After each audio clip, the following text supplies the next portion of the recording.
Bab orang yang harus mengambil sedekah ataupun zakat padahal dia seorang yang kaya. Ataupun boleh juga kita terjemah orang kaya yang harus menerima ataupun mengambil zakat.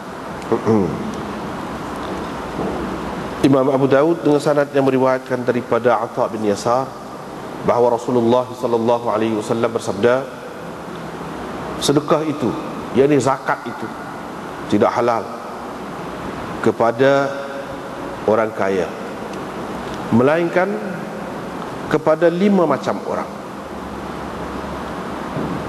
Yang pertama yaitu kepada orang yang berjuang di jalan Allah, atau orang yang menguruskan zakat, memungut dan menguruskan zakat, atau orang yang tenggelam dalam hutangnya, atau orang yang membelinya dengan hartanya, membeli zakat itu dengan duitnya, atau orang yang mempunyai jiran miskin, jirannya yang miskin itu diberikan sedekah, kemudian jirannya yang miskin itu menghadiahkan pula kepada orang kaya itu. Dengan sanadnya Imam Abu Daud meriwayatkan daripada Abi Sa'id Al-Khudri, katanya Rasulullah sallallahu alaihi wasallam bersabda, sama seperti makna hadis yang tersebut sebelum ini. Abu Daud berkata, Ibnu Uyainah meriwayatkan daripada Zaid, sama seperti riwayat Malik. Thawri meriwayatkan daripada Zaid, katanya orang yang teguh meriwayatkan kepada saya daripada Nabi sallallahu alaihi wasallam. Dengan sanadnya Imam Abu Daud meriwayatkan daripada Abi Sa'id, katanya Rasulullah sallallahu alaihi wasallam bersabda, tidak halal sedekah, yakni zakat, kepada orang kaya melainkan kerana dia berjuang di jalan Allah atau dia bermusafir, ataupun seorang fakir, seorang jiran fakir yang diberikan zakat kepadanya, lalu dia menghadiahkan kepadamu atau menjemputmu, yakni untuk makan dan sebagainya. Qala Abu Dawud, Firas dan Ibnu Abi Layla meriwayatkannya daripada Atiyah, sama seperti riwayat tadi lafaznya. Babun, berapa banyakkah diberikan kepada seseorang daripada berapa banyakkah boleh, ini boleh diberikan kepada seseorang daripada harta zakat itu. Dengan sanadnya Imam Abu Daud meriwayatkan daripada Bushair bin Yasar, dia berkata bahawa ada seorang lelaki dari kalangan Ansar dipanggil Sahal bin Abi Hathmah, menceritakan kepadanya sesungguhnya Nabi SAW telah memberikan 100 ekor unta zakat kepadanya sebagai diat. Maksud beliau diat Ansari, sahabat Ansari yang telah terbunuh di Khaybar.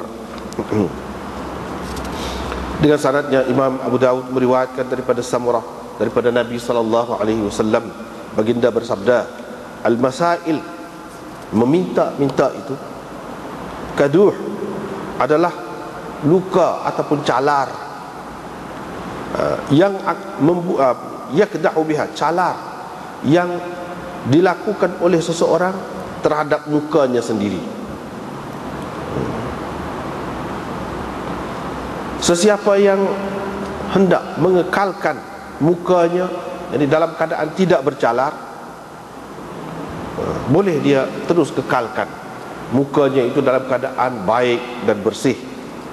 Dan sesiapa yang hendak mukanya itu tercalar ataupun luka-luka, boleh dia tinggalkan apa yang disebutkan oleh Nabi sallallahu alaihi wasallam tadi.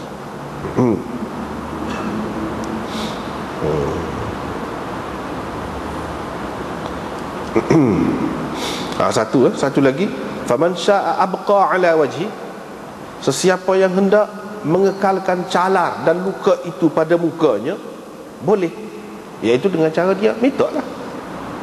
Dan sesiapa yang hendak, jadi supaya mukanya itu tidak bercalar ataupun luka, tarakah, dia boleh tinggalkan meminta-minta itu, maka tidak tercalar dan tidak ada pauk-pauk luka lah di mukanya itu. Kecuali kalau seseorang itu meminta dengan orang yang berkuasa, atau meminta kerana sesuatu yang tidak dapat dielakkannya.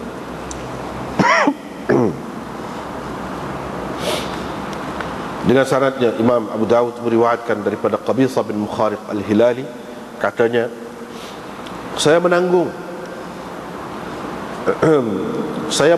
hamalatan, suatu beban keuangan. Saya pun pergi kepada Nabi SAW. Baginda bersabda, kamu tunggulah wahai Qabisah, sehingga zakat ataupun sedekah sampai kepada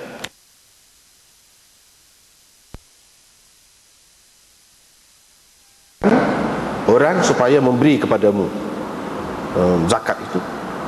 Kemudian baginda bersabda, wahai Qabisah, sesungguhnya meminta-minta itu tidak halal kecuali kepada 3 macam orang. Yang pertama, orang yang menanggung sesuatu beban keuangan, bolehlah dia meminta. Fasa'ala, setelah dia minta dan mendapatnya, dia berhenti. Yang kedua ialah orang yang ditimpa malapetaka. Malapetaka itu menghabisi harta bendanya, memusnahkan semua sekali harta bendanya. Halal lah ataupun bolehlah dia meminta pada ketika itu, setelah dia mendapat kadar yang mencukupi untuk kehidupannya ataupun yang kadar yang dapat menutupi keperluannya, dia berhenti. Yang ketiga, orang yang melarat, ditimpa kemelaratan, orang yang jadi miskin, jadi papa kedana, dan disaksikan oleh 3 orang yang bijaksana dari kalangan kaumnya bahawa sesungguhnya si fulan itu memang telah melarat ataupun telah menjadi papa kedana, ketika itu bolehlah dia meminta. Setelah dia meminta dan mendapat kadar yang mencukupi untuk keperluan hidupnya ataupun yang dapat menutupi keperluannya, kemudian berhenti, dia pun berhenti. Wa ma siwahunna minal mas'alah, perbuatan meminta-minta daripada orang yang lain, daripada mereka yang tersebut itu, wahai Qabisah, adalah sesuatu yang haram. Tuannya, yakni orang yang meminta itu, memakannya secara haram. Dengan sanadnya, Imam Abu Dawud meriwayatkan daripada Anas bin Malik bahawa ada seorang lelaki Ansar pergi bertemu dengan Nabi SAW untuk meminta sesuatu dengan baginda. Nabi SAW pun bertanya dia, tidak adakah apa-apa di rumahmu? Orang itu berkata, ada. Selimut sebahagiannya kami pakai dan sebahagiannya kami jadikan hamparan. Selimut ataupun kain hamparan lah. Sebahagiannya yang kami pakai dan sebahagiannya kami hamparkan, buat sebagai hamparan.